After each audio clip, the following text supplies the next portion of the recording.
여러분 안녕하십니까? 한동안 코로나19가 잠잠했던 순천에 또다시 비상이 걸렸습니다.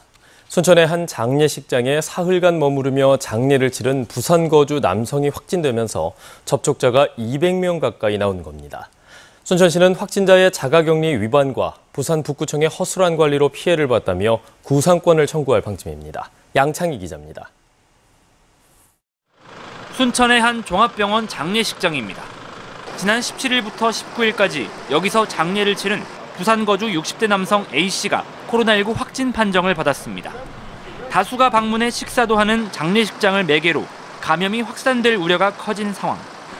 현재까지 접촉자 179명은 음성이지만 순천시는 부산 확진자뿐만 아니라 관리 책임이 있는 부산 북구에 대처해 문제를 제기했습니다. A씨는 지난 6일 부산의 한 식당에서 확진자와 접촉한 사실이 뒤늦게 확인돼 순천에 머무르던 지난 17일 이미 자가격리자로 분류됐습니다. 그러나 A씨는 보건소에서 부산에 오면 검사를 받으라고 했다며 스스로 격리하지 않고 사흘 동안 순천에서 장례에 참석했습니다. 부산 북구청은 자가격리 수칙을 알렸다면서도 A씨가 어디 있는지, 격리는 하고 있는지를 면밀히 파악하지 않았습니다. 집에 물품 갖다 주면서 제 몸 앞에 물품 놔뒀습니다 하니까 예 알겠습니다 이렇게 하니까 이제 당연히 내신다고 생각을 했던 모양입니다. 순천시는 확진자가 자가격리 지시를 어겼고 부산 북구청도 자가격리자 관리를 제대로 하지 못해서 피해를 봤다며 구상권을 청구하기로 했습니다. 검사 인력이 동원됐고 또 우리 시에 막대한 경제적 영향을 끼쳤기 때문에 거기에 대한 결과로 그 구상권을. 지난 8월 순천에서 자가격리하다 확진 판정을 받은 부산 시민 역시 부산 남구가 순천시에 정보를 알리지 않아 방역에 허점이 생긴 일도 있었습니다. 코로나19 지역 감염 차단을 위해서는 확진자 동선 파악 시간이 골든타임인 만큼 자치단체 간 정보 공유가 신속해야 한다는 지적이 잇따르고 있습니다. KBS 뉴스 양창희입니다. 더불어민주당 양향자 의원은 31억 원을 체납해 고액 상습 체납자 명단에 오른 전두환 씨를 국세청을 관할하는 기획재정부 국정감사 때 증인으로 불러 세금 체납 사유 등을 따져 묻겠다고 말했습니다. 양 의원은 국감 증인 채택이 국회 상임위원회 소속 여야 간사 간의 합의로 이루어지는데 소속 상습 체납에 대한 국민적 공금이 있는 만큼 증인 채택이 이루어질 것으로 본다고 말했습니다. 영광군과 해남군의 합계 출산율이 전국 지자체 중 1, 2위를 기록했습니다. 호남지방통계청의 자료를 보면 지난해 영광군의 합계 출산율은 2.54명으로 전국 시, 군, 구 가운데 가장 높았고 해남군은 1.89명으로 2위를 기록했습니다. 시도별 합계 출산율은 전남이 1.23명으로 두 번째로 높았고 광주는 0.91명으로 14번째였습니다. 합계 출산율은 여성 1명이 평생 낳을 것으로 예상되는 평균 출생아 수를 말합니다. 풍력 발전에 따른 각종 난개발을 막기 위해서 자치단체들이 조례로 거리 제한 규정 등을 두고 있습니다. 이런 가운데 화순군 의회가 발전기와 민가 간의 거리 제한 규정을 대폭 완화하는 조례안을 발의해서 주민들의 반발을 사고 있습니다. 김정대 기자의 보도입니다. 지난 6월 전남 화순 지역 농민들이 화순군의회 앞에 몰려들었습니다. 화순군의회가 풍력 발전기의 거리 제한을 완화하는 내용의 조례안 개정을 추진하자 반발하고 나선 겁니다. 결국 농민들의 반발로 조례안 개정은 무산됐습니다. 그런데 석 달여 만에 화순군의회가 조례안 개정안을 다시 꺼내들었습니다. 현행 조례안은 발전시설과 민가 사이 이격거리를 10가구 미만인 경우 1.5km, 10가구 이상은 2km로 규정하고 있는데 개정안은 이격거리를 각각 800m와 500m로 완화하는 내용을 담고 있습니다. 조례안을 재발의한 의원들은 정부의 신재생 에너지 정책과 보폭을 맞춰야 한다며 당위성을 내세웁니다. 궁극적으로 국가정책에 부합하고 신재생 에너지를 만든다는 건 충정심이 한 것이라고. 하지만 주민들은 의회가 석 달 만에 크게 바뀌지 않은 내용으로 또다시 개정에 나선 건 개발업체 편을 드는 거라며 분통을 터뜨립니다. 조례를 변경해야 될 이유가 그네들의 어떤 의사에 수용을 해서 그렇게 하는 게 아니라면 지금 우리 화순회가 전력난이 심각하거나 아니면 이 긴박하게 이 조례 변경을 해야 될 이유가 있는가요?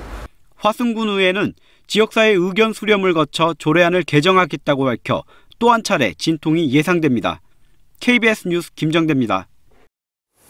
화력발전소가 있는 전남 등 5개 광역단체가 화력발전세 인상을 정부에 건의했습니다. 전라남도와 인천광역시, 경상남도 등 5개 광역단체는 어제 화력발전이 국내 발전량의 절반 이상을 담당해 원자력보다 직간접적 사회적 비용이 훨씬 큰데도 지역자원시설세의 세율은 상대적으로 낮다며 이를 인상해 줄 것을 요구하는 건의문을 채택했습니다. 이들 광역단체는 현재 화력발전의 지역자원시설세 세율이 1kW에 0.3원으로 원자력 발전의 30% 수준에 불과하다며 이를 인상해 줄 것을 요구하고 있습니다.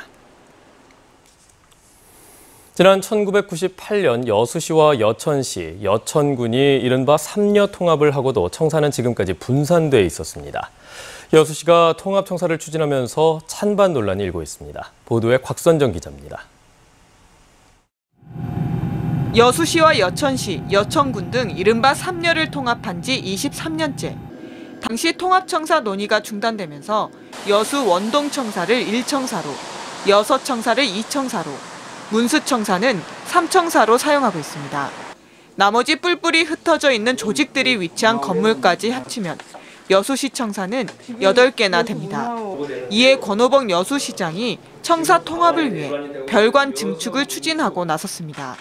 시민들의 불편 해소와 행정 서비스 개선을 위해 흩어진 청사를 하나로 모으는 것, 그리고 다양한 연문지구 활성화 사업을 하는 것이야말로 바로 지역균형발전 정책이라고 할 수 있을 것입니다.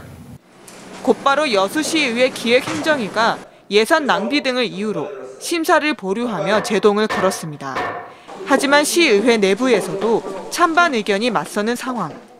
국가적으로도 상당히 위기인 상태에서 우리 시민들은 지금 재난지원금을 요구하고 있습니다. 근데 그 많은 혈세를 들여서 별관 신축을 짓겠다라고 하니까.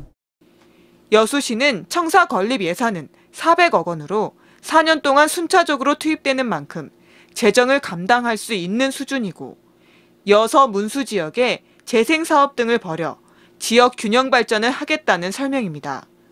통합청사를 둘러싼 갈등이 정치권 공방으로까지 확산하면서 지역 분열도 심화하고 있습니다. 기존 청사 활성화를 주장하는 주철현 국회의원을 중심으로 주위원회 측근인 전 현직 시도위원들이 포함된 범시민대책위원회가 통합청사 반대 운동을 이끌고 있습니다.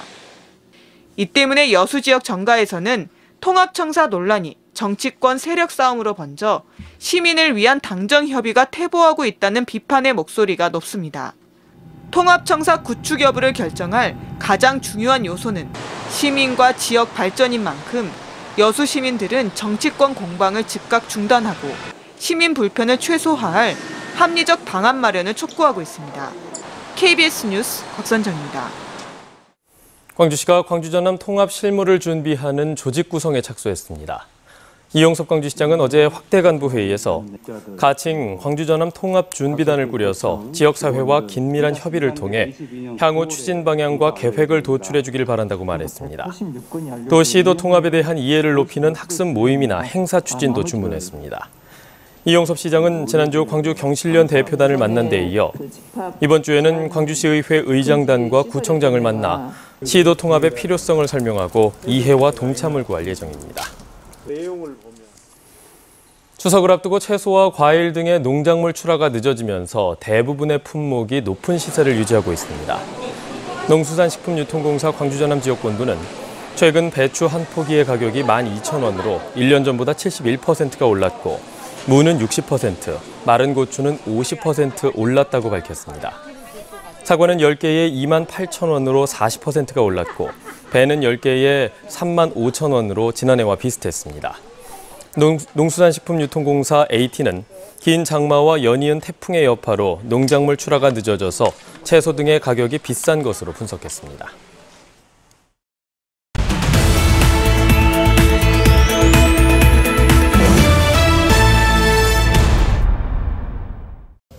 완도군이 미세먼지를 줄이기 위해 도로를 청소하는 로봇을 도입해 시범 운영하고 있습니다.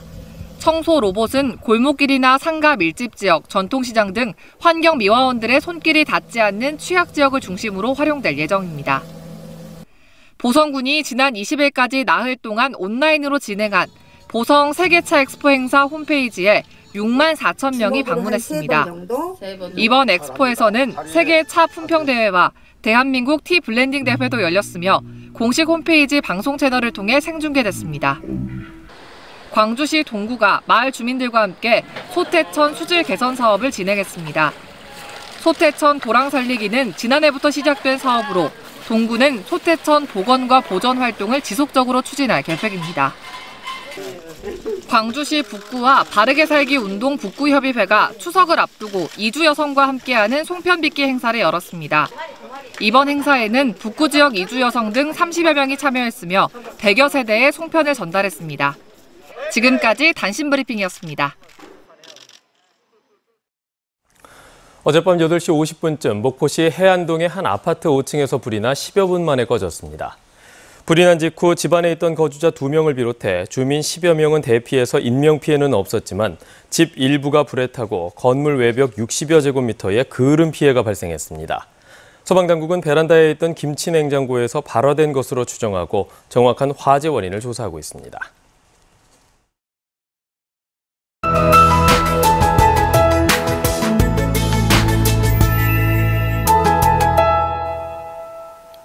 오늘은 겉옷 챙겨 입으셔야겠습니다. 아침 기온이 어제보다 조금 더 낮은데요. 선선하다 못해 다소 쌀쌀하게 느껴지기도 합니다. 특히나 내륙을 중심으로 15도를 밑도는 곳들이 많습니다. 아침 저녁으로 쌀쌀해진 날씨에 감기 걸리지 않도록 조심하셔야겠습니다.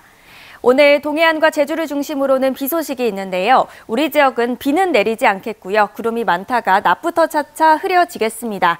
다만 거문도와 초도에는 바람이 강하게 불 것으로 보여서 안전사고에 유의하셔야겠습니다. 다음은 자세한 지역별 날씨입니다. 현재 기온 장성과 담양이 13도 가리키고 있고요. 낮 최고 기온은 23도에서 25도까지 오르겠습니다. 여수 23도, 구례 24도가 예상되고요. 목포의 낮 최고 기온 23도, 장흥과 강진, 해남이 24도가 예상됩니다. 신안의 낮 최고 기온 23도까지 오르겠습니다. 현재 남해서부 동쪽 먼바다에는 풍랑주의보가 내려져 있는데요. 내일 오전까지 바람이 강하게 불겠고 물결이 높겠습니다. 내일까지 구름 많다가 주말에는 다시 맑아지겠고요. 일교차 큰 날씨는 계속되겠습니다. 기상정보 전해드렸습니다. 네, 일교차 큰 날씨가 예상됩니다. 건강관리에 유의하시길 바랍니다. 9월 23일 KBS 뉴스광장을 마칩니다. 시청해주신 여러분 고맙습니다.